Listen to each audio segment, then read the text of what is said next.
Hey guys, what's going on? Welcome back to Dragons on the Wall. I am very excited today. I'm here with Steve and Sam, huge fans of Game of Thrones. Yeah, and fans of the show too. I'm so happy to be here. Very knowledgeable. We expect a lot of them. We're going to Now we're going to be put on the spot. No, it's great that we can be on. It's great that we can be on. Thanks. We're going to talk first a little bit about last night's episode, which is Kill the Boy. Kill the Boy. No boys died, sadly. But if you haven't seen it yet, check out right now because we're going to go full spoilers. Come back once you've seen it. Thoughts? I liked the first 5 minutes. I liked the last 5 minutes. The bit in between was a little flat for me. I really love the stuff in the east, but there was a lot of stuff in the north. You didn't like that dinner with Deanna and It was Sansa? super uncomfortable. I felt like the episode was a little padded towards the middle. You know, they had a couple of scenes that were sort of basically retelling exactly what had happened in the previous scene. But man, the opening and the ending for me just totally got me. Made it all worthwhile. So I mean, I like the whole episode a lot. There's so much. There's so many characters that met other characters that I didn't expect that's going on right now, generally in the series, but also in this episode, which I really liked. I mean, just Sansa coming face to face with Theon again was so exciting to me. Because that's just not anything I've read about or anything. I can't imagine what those characters must have felt seeing each other, and I just really like seeing that play out. Then it got really, really hard to watch with the dinner scene. Yeah, that was so great. But I really like the character of Walda Frey. Yeah. I think she's really funny, and I just like when she's in those scenes and playing her role in the Bolton household. It's so incredibly awkward and fun to watch. I love it. It's like Curb Your Enthusiasm. And you kind of love that Ramsay, with murder, Curb with murder. Right. Curb murder. You kind of love that Ramsay calls out the awkwardness and he gets a little, oh, this is getting awkward. Well, you've made it that way, haven't you? Like, he is such, I was missing Joffrey, only in the sense that he was like this unifying force. He was this great kind of love to hate him character. Right. Yeah, they really did kind of, in the show, they really replaced him with Ramsay. A little bit, right? They knew that they needed to fill that void, and he's in there. I wondered in certain moments if it was getting a little bit too cheeky, you know, as if the tone was a little odd. It was a little cartoonish at some points, you know, and I wasn't really super clear about his motivation, talking about Ramsay, which I guess is maybe part of the point of having like a schizophrenic, psychopathic character. Yeah. But he seemed a little inconsistent to me in ways that I wasn't able to relate to, or I wasn't able to fit him into, hey, what's going on with the plot? You know, we why talked is he about this a little bit, right? Yeah, like what are his motivations? Like he really wants to please his father, right? But he's also a psychopath, right? So he's not very good at pleasing his father, and that's how I take it, and that's why I like watching it. But I don't know where it can go from here. Like, is he going to be super helpful to the Boltons? I don't know. It seems like he's just going to screw up a lot. I think his father's anticipating that. The thing that I really wanted to see, though, that I was let down by in that scene is they had been building up Sansa as a real player in this game. You know, she's kind of apprenticed with Littlefinger, and she's kind of starting to get a little more confident. And now she's back home. She's in Winterfell, right? And she's confronting the people who killed her brother and who kind of took away her birthright. Yeah, and she has Northerners that are like, we know you're here, and we're going to help you. She's like super passive, and like, when are they going to get Sansa to this place they've kind of been building her to, of being like this lady who can really be reckoned with? Yeah, I kind of agree. I was a little taken aback. I mean, I did think she sort of had that moment where she was gleefully delighting in the fact that, you know, potentially Ramsay, who she knew was messing with her in a very cruel way, was going to lose his birthright, right? Because she was pregnant, because his stepmother was pregnant. But I was a little surprised that she immediately wasn't very savvy, that she was just like, it's the people that are strange. This is my home. I'm like, well, you're not really playing here. You're not really manipulating anything. What are you after? That was the first moment when she said that. She said, no, this is my home. It's the people that are strange. Remember Marjorie and Cersei talking to each other last week, and they're sort of saying all these things that aren't really being said. Right. And like, I really love that, so the sort beautiful. of subtext of the conversation and the implied threat. And I didn't get that from Sansa. She had the line, but it just didn't come across because it was so, I don't know, just so flat for me. So there's a lot of drama in that scene and some of Daenerys' scenes. But man, my favorite thing that happened was seeing the Doom of Valyria on film up close, and that's not how it, you know. They're kind of going along, I guess, the coast of Essos. Yeah. And like no characters really go near that area, or no people, I should say, in that world, because it's scary and it was ruined by volcanoes and it's all smoky, and they go there and you get to see like melted stone. Yeah. And that's where all like Daenerys' family came from. Yeah. It's so cool to just see that in any kind of pictorially in any way. I think it was pretty too. It was like almost like overgrown, like jungle-y. And we talked about this a little bit before. I love that because not only was it like just dynamic and beautiful and refreshing because it was this whole side of this world that we'd never seen or even read about. You know, we've never even read about what this actually would look like. Right. But then Drogon just comes out of nowhere, and I was, for a minute, I was like, are they off the rails? Is this just some other dragon? Like, right, who's? Right. I mean, I figured it was him, but he's so far away. Yeah. Big. And big. What does this mean? Yeah. If he can fly this far with that such scene ease? is shot to perfection because all the time that they're looking at the dragon going by, there's like the stone men standing in the background and then hitting the water. Yeah, it's so like cool. A horror movie. But yeah, actually, to your point, I forgot about that. Yeah, the dragon's really far from Marine. Yeah, like that's really far south compared to where it's far from Marine. But interestingly, that means that dragon could pretty easily fly to Westeros and back. Exactly. Right. So what does that ultimately mean about where they're heading? We'll talk about that more in a minute.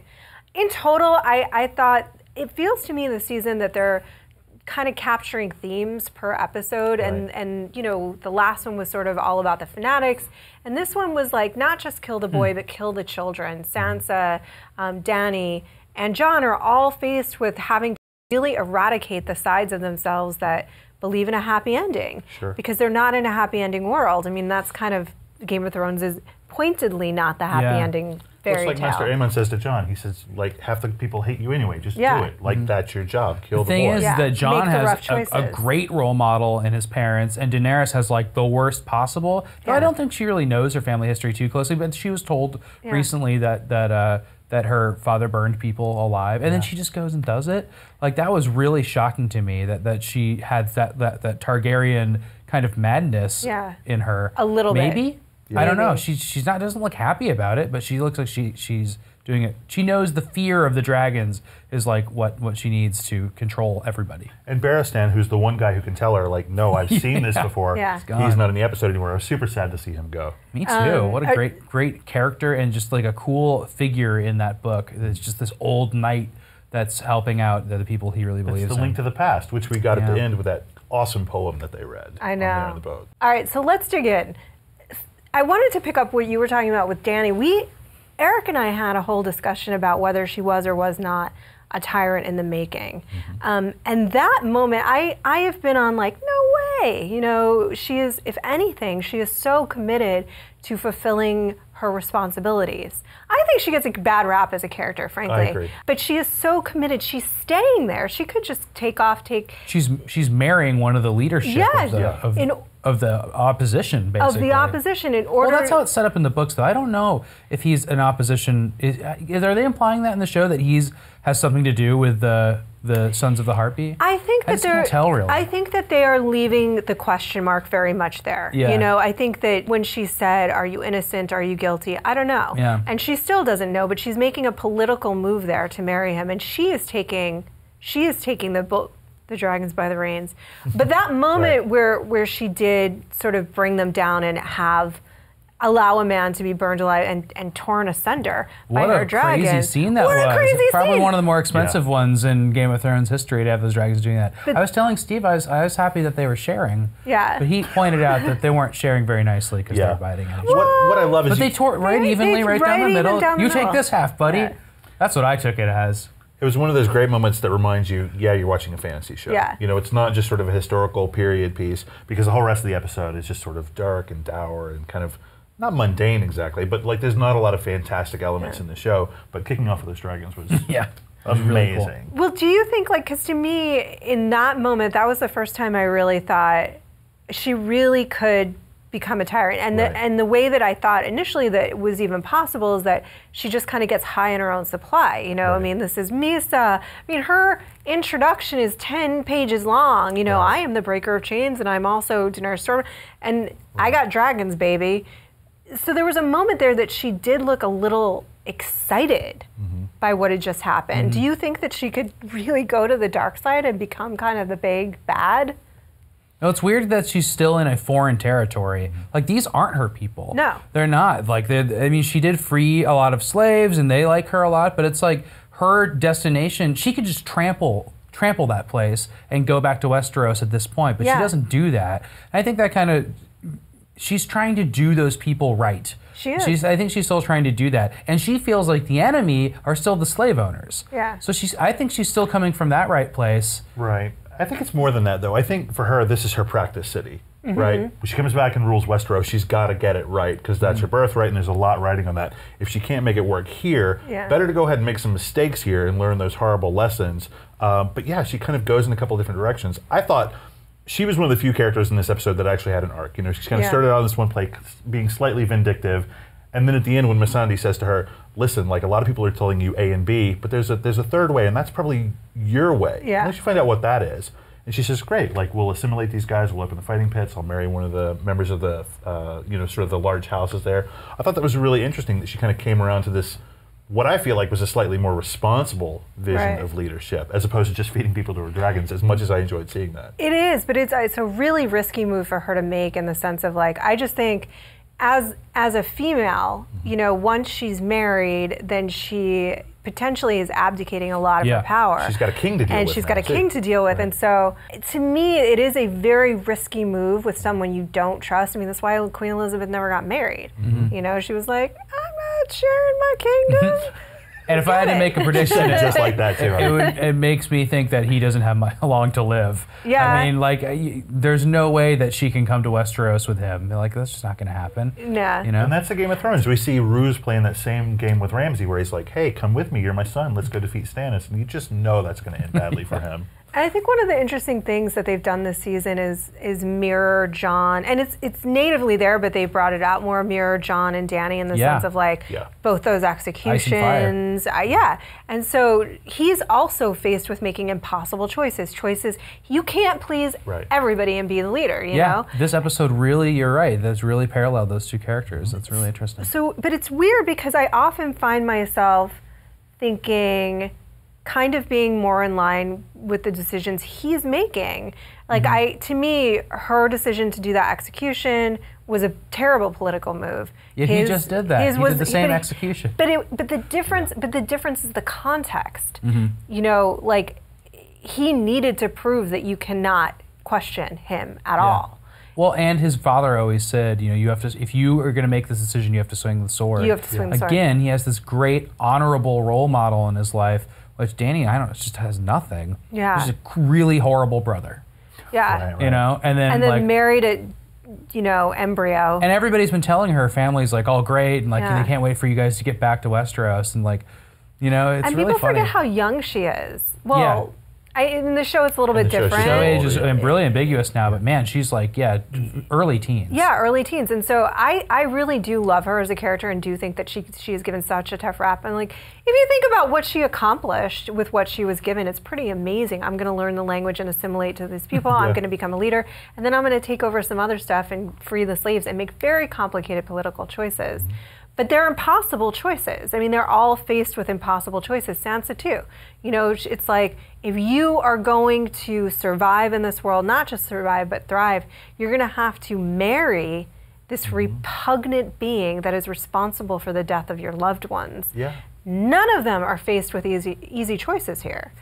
And if you contrast their style of leadership with what the Lannisters and Baratheons did, where it's like they're kind of in it for themselves. What can I get? You know, and I don't mind who I step on to get it. You know, both Dany and Jon are saying, I need to do what's right. You know, it's not just about what I want to do; it's what we all need collectively. Which is, you know, I think what motivates Jon to go to Tormund and say, look, like bring your people south of the wall, and then suddenly there's this rift with him and the Night's Watch, but.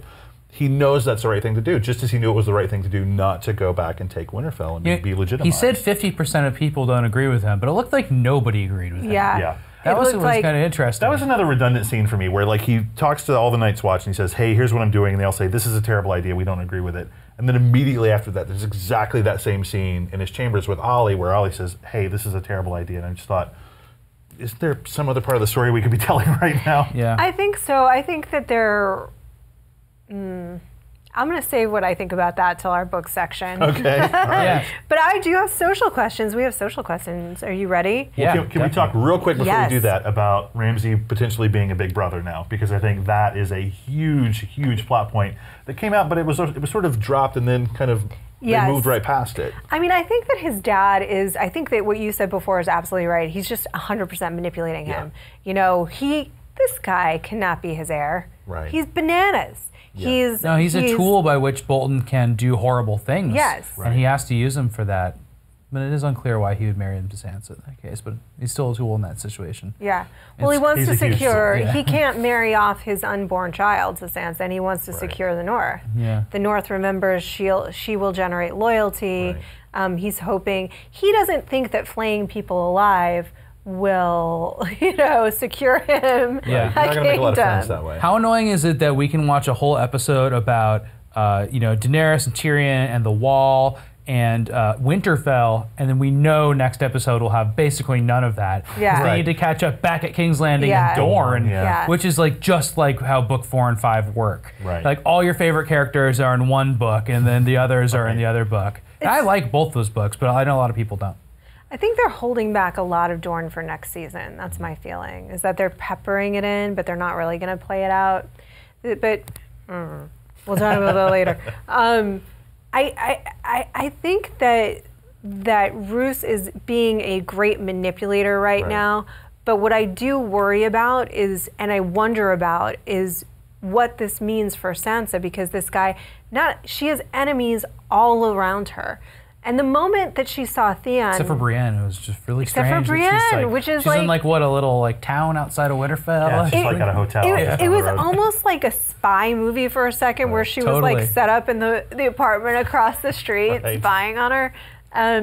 But that moment that she first saw Theon, I thought what was nice about that was there was a part of her that I think was relieved just to see somebody she had grown up with. That's her familiar. brother. That's her brother. We were talking about solid enemies. Like for a little while, Theon's the big enemy in the show. Yeah. He does everything. He is a horrible person very briefly, and then obviously comeuppance happens with him. But he did a lot of really terrible things right in a row did. when everybody and everybody knew about it, and they were all so mad at him. And so it's crazy to see Sansa even see him in his condition, and then also know she has to unpack everything he did, that he's still alive.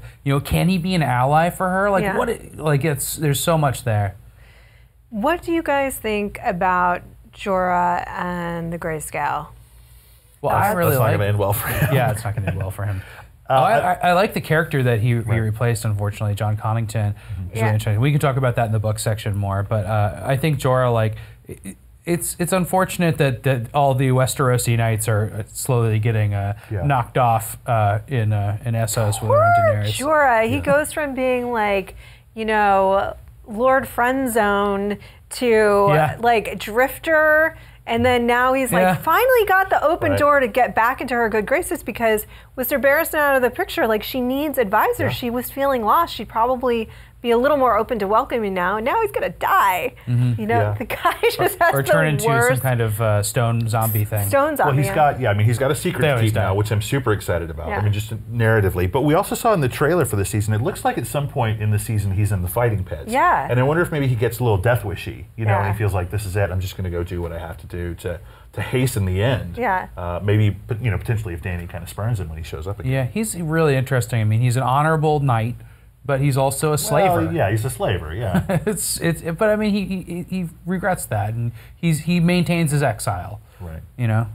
Well, none of them are kind of black and white characters, right? No, there's nobody that we can say that is, without a doubt, that is a morally upset. Well, except for Ned. Ed Stark. And Jon Snow broke his vows, man. Yeah. Well, okay. You know what? I give him a pass. Only north of the wall. I really do. I really give him a pass. That's like what happens in Vegas stays in Vegas.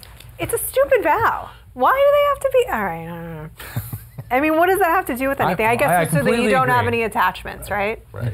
Okay. Well, I give him a pass. How's that? He is morally upstanding. So the question here, and we've already talked a little bit about this, is Tyler Rogers asks about Sansa. Talk about how she's such an interesting and underrated character, how she could feasibly be the queen of Westeros one day by the end of the show. Do you think that she could eventually rise up with Littlefinger's guidance and sort of take the whole thing eventually? See, I never got the sense that this week. I don't ever got to a sense that they're setting her up as this game playing character. I always think she's smart and she knows what people are doing around her, but she still hasn't taken a single action to lead me to believe that she's capable of manipulating other people. I don't understand that. And then she just always seems to be so passive. I think she's underutilized. Yeah, I think I would like to see her become that. I think that the story needs that. I think it needs a Stark who's willing to play that game, because Jon Snow's obviously not, Arya's not. We have no idea what's going on with Bronn, who's totally out of the season entirely. I think she needs to be that person. There's a vacuum there that needs to be filled, and I think it would be Bran, not Bronn. Bran, sorry. Yeah. That would be really interesting to be filled by her. And like I said, I feel like they were sort of building her in that direction based on the time she spent with Tyrion and with Joffrey and with Littlefinger, and obviously with Cersei, who is one of the greatest players of the game in the series. But she's just not rising to the challenge yet.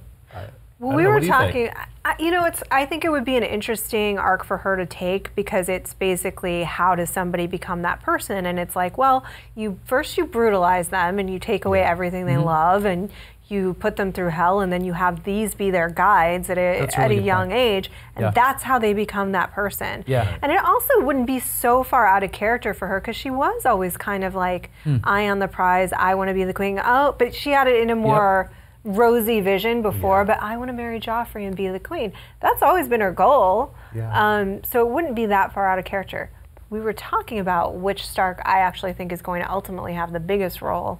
And this is not a spoiler, because this is nowhere in the books. This is just speculation purely. And the show's gone off in a totally different direction anyway. The show's gone off in a totally different direction, but I think Bran, I think I might have said this before, Bran will control dragons. Yeah. And that will be the big... He'll warg a dragon. He'll warg a dragon, because they're out of control. Dany can't control them, but he can. Right. Yeah, and he will. Still, everybody's so geographically far apart. They are, but I don't know, like how long it took for Tyrion just to get to it. Yeah, seemingly. That's true. No, yeah, it's just crazy to think of any of the Westerosi characters meeting Daenerys at this point. It's like so crazy. It seems so far away. I'm so happy we're going to see Tyrion apparently do that. Yeah. Like, nobody's seen what happens when she interacts with people that we know that are part of basically the Seven Kingdoms game. Yeah, our world. Cool. So that's I think it would be an interesting thing for them to do. I don't know if they're going to take her there. She might just die. It's Game of Thrones. Yeah. So this one's they talked a little bit about Robert's rebellion this week. And somebody's asking, so do we think that could be its own spin-off TV show? Could we go back in time? Oh, like a prequel? That was I remember that being talked about as a spin-off movie as well.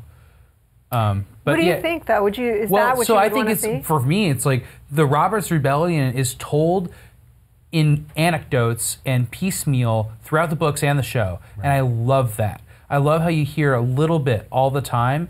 And if it's going back into that and explaining too much of it, would be like those extra scenes in The Hobbit. Yeah. Like it's like I like my perception of what happened then, but like it's maybe not as epic of a story, and so like I love feeling it all out a piecemeal. Yeah. And then the mysteries of it are really interesting. The whole thing about the Tower of Joy and Arthur Dane. Yeah. I don't know that like showing that to people would make the story any better. It has to be the mystery. If you explain everything in this storyline, then there still has to be some unsolved mysteries to think about and make the world interesting.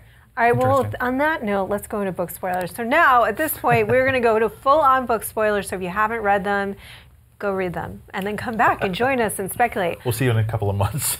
Eric and I talked about this last week, but I definitely think that's going to be a reveal this season, Jon Snow's mother, because they are dropping so many hints. Oh, you think Jon Snow's mother would be? If not this season, within the life of the series, because they are dropping so many hints. They did, I think it was 1 or 2 episodes back, that they had the moment Sansa at Winterfell, and then right after that, they had Sir Barristan talking about Rhaegar. Yeah. And it was like married together. Well, and then there was the mention of that wasn't Ned Stark's style. And that wasn't his way. It was all in one episode. That wasn't like Ned Stark. Let's remind you of who this person is and this person is. That's which, cool I mean, if he does have that parentage, which if people don't know, I mean, there is a very, very popular theory about who his mom is. That would immediately tie him with Dany and make him sort of the second dragon rider in this trio that she needs to put together to take on Westeros. Well, let's talk. I mean, do you think that they all have to be of the same blood? What if they're not? I don't know. But I mean, you have the whole thing about the whole incestuous kind of attitudes, and brothers and sisters are super important in this show, or in this world at least. And Jon's one of these people who has to struggle with this idea of like what he wants versus what he needs to do, and sort of like duty versus like selfishness. And I think it'd be really interesting to kind of put him on the horns of a dilemma where that comes up, where Dany says, "Look, I need you to do this for me," and he says, "Actually, I've got this other job that I'm kind of committed to now with the Night's Watch."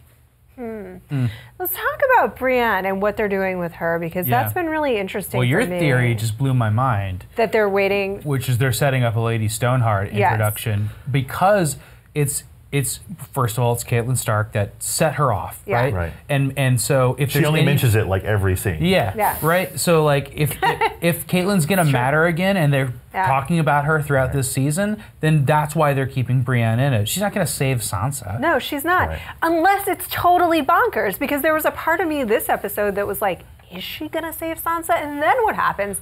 That instead of Theon. Does that whole Because Theon kicks Jane Poole at the end of so is it the going last to be book and Brienne? falls over the wall. But they're not going to. Okay, so I'm getting all over the place. Yeah. My theory is that they held back Stoneheart because they knew that heading into this season they did not have a WTF moment, that they didn't have a Red Wedding, that they didn't. There's a have, 2-part war episode, right? And there's the Red Wedding before that. Yeah. And then there's the Purple Wedding. They just don't have these big moments this season. So I think they held one that they could hold because it didn't matter in terms of the story to introduce her. So there is a battle that could happen at Winterfell.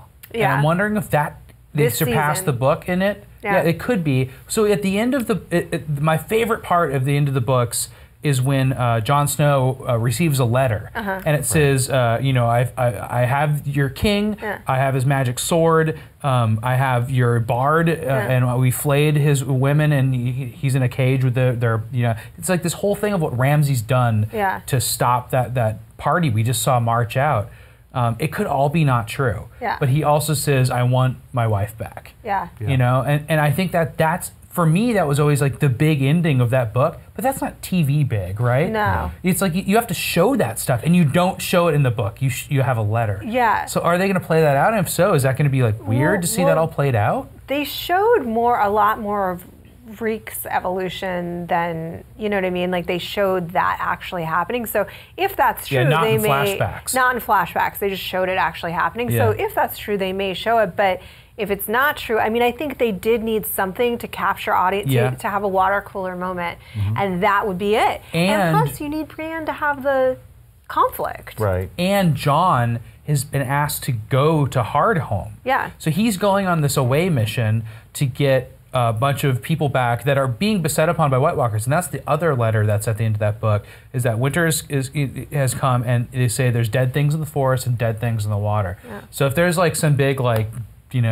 zombie sea monster battle, I could see that happening too. I could see that. I could also see there being a pretty whale. climactic confrontation with Jaime and Bronn down in Dorne. I mean, and that's totally new territory for the series. It's not in the books they could at all. Just have between the two characters, you mean, or them versus? No, them versus the Sand the Sand Snakes, Snakes, and sort of the reigning powers there. I totally see that. I had a couple of big questions. I don't know where the other Greyjoys are in this, because in the books, obviously, like Theon's sister is a big part of what's going on there, and they're sort of relevant to that story. Well, Stannis probably will run into her. Because they join back up in the book. Stannis has Asha, or what is her name in the book? Or what's her name in the show? That's her name in the book. She has a different name in the show. Yara? Yeah.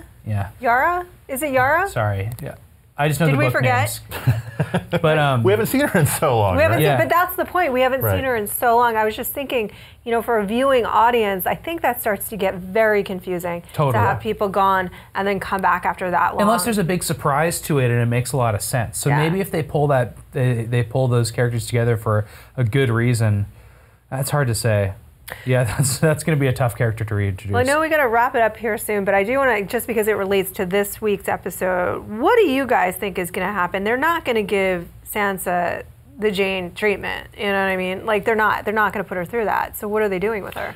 Well, she could have a bad wedding night, but it might not be that bad. Not that bad. Yeah. I hope. She gets married, but it's all going to be it's all going to go terribly wrong, and Brienne swoops in to save her, and then becomes the first of her Queen's Guard or whatever.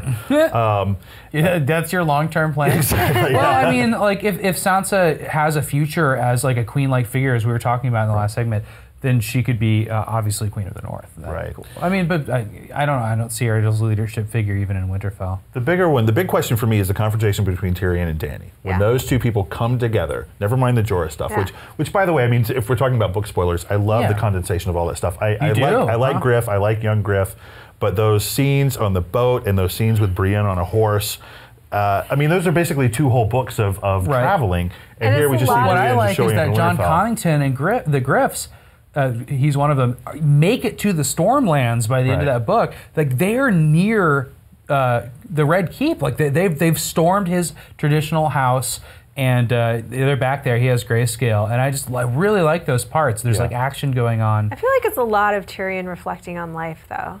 You know what I mean? Like, it's a lot, which is great. You mean like the book? Yeah. Oh, yeah. All the book stuff is problematic. Like, reflecting on his own existence, which is great Where to to read. go, There's Penny, it's really dwarf, Well, that's what I was wondering. Like, is there going to be a Penny stand-in? Because that's how he kind of gets his feeling back. Yeah, right? I don't know. And maybe that would happen in Marine. What if they, again, I mean, the thing is, like, it's hard to introduce characters that we don't know yet this far in and having that big of a significance. So what if Dany gets his feelings back, you know? Maybe. Whoa, heyo. Maybe. I don't know that she has any reason to trust him. And No, she doesn't. That's the interesting thing I want to see play out. she Is doesn't. what does he do to actually win her over and kind of ingratiate himself? Well, he's an enemy of the throne. Yeah.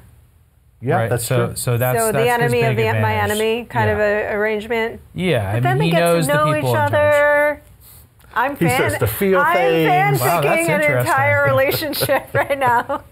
But I'm just glad they got to have the best part of the boat scenes, the zombie attack and stuff like that. And then I'm just so happy we got to see what the Doom of Valyria looked like, as I mentioned before. But I also like the setting in which that really took place originally, Croyane. It's like the Sorrows. It's like a similarly flooded ancient city. And it's just a cool setting for a fantasy. Yeah.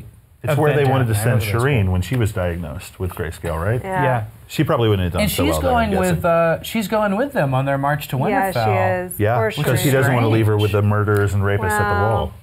I don't know. Yeah, poor Shireen. I don't think anything as good is going to come I don't of think that. anything good is going to come of that, because I mean, like, It was already snowing when they left too. He's like, and winter's going to come soon. It's like, guys, you're by a giant ice wall and it's I loved snowing. the scene between the two of them last week. I think it was last week.